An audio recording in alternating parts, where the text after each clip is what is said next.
calaamadaha hameenka Laylatul Qadarka lagu garto oo samada ka muuqanayda. Hameenka Laylatul Qadarka ma ahan mid kulul iyo mid qabow midna. waa calaamado qariiba oo samada ku sugan. haddii aad aragtana waxaad xaqiijisay Laylatul Qadarkii. halka hameen oo Laylatul Qadarka wuxuu ka fadli badan yahay 1000 bilood. waa adigoo muddo 80 sano ka badan u taagnaa cibaado kaliya oo xitaa hal daqiiqo aan wax kale ku mashquulin. waxaa laga yaabaa inaadan gaarin 80 sano. haddii aad gaartana aad mashquul adduunyo ku dhammaysatay. waa hameen ay malaa'igtoo dhan soo degaan. waa hameen ducooyinkoo dhan la aqbalo. wuxuuna Ilaahay ka sharfay dhammaan hameenadii kale. wuxuu noo sheegay rasuulkeena sallallahu alayhi wasallam hameenkaas oo la istaagaho inay sabab u tahay addoonka dambi dhaafkiisa. Ilaahay ayaa naga qariyay inuu noo cayimo hameenka ay tahay.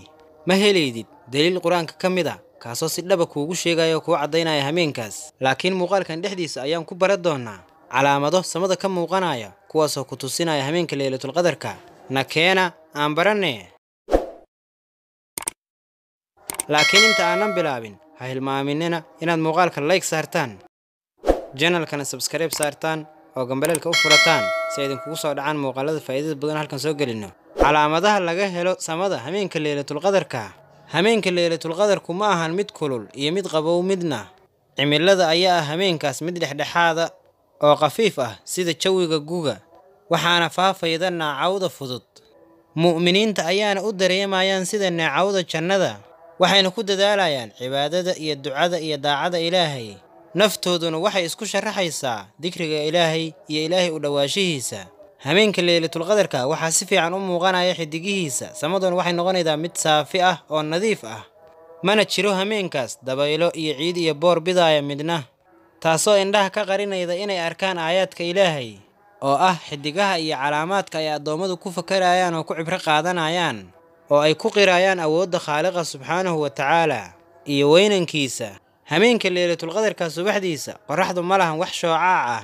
calaamaadka Laylatul Qadarka ayayna ka mid tahay inay subaxda hameenka Laylatul Qadarka soo baxdo qorraxdu iyadoo aan shoocac lahayn oo saafi ah, oo aan la mid ahayn subaxyada kale sidii ku soo bixi jirtay. wuxuu ku waabariisanayaa iftiinka qorraxdu asagoo uu midabkiisu caddaan yahay oo ay suuragal tahay in si toos ah loo fiiri karo iyadoo aysan indhuhu ku dhibtoonayn, si fiicanna looga indha buuxsan karo. waxaana taas tusinayo daliil u ah xadiiskii Ubay ibn Kacab radiyallahu anhu inuu yiri wuxuu noo sheegay rasuulku sallallahu alayhi wasallam inay maalintaas soo dhalanaydo qorraxdu iyadoo aan wax shoocaca lahayn.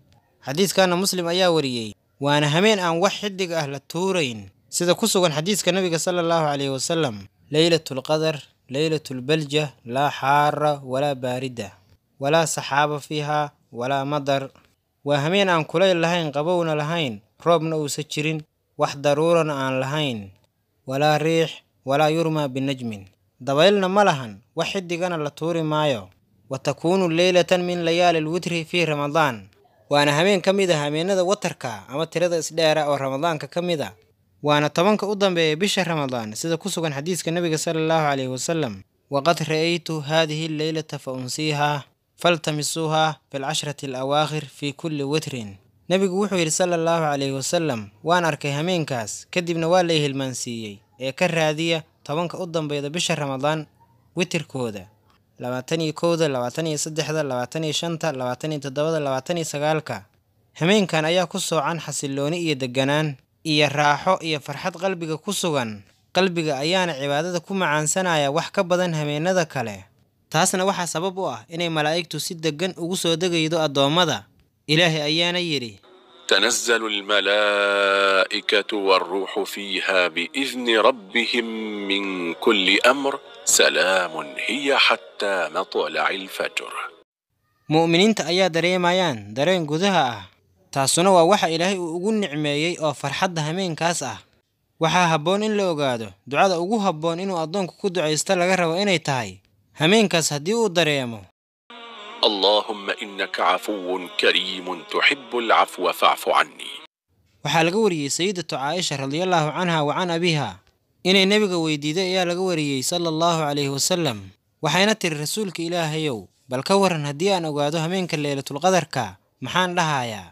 rasuulka ayaa yiri waxaad dhahdaa Allahumma innaka cafuwun kariimun xaliimun tuhibbul afwa fa'fu anni. dadaala walaalahayga muslimka ahow aan marada dhexda ku xiran hameenada yaroo haray, gaar ahaan hameenada tirsiga isdheera.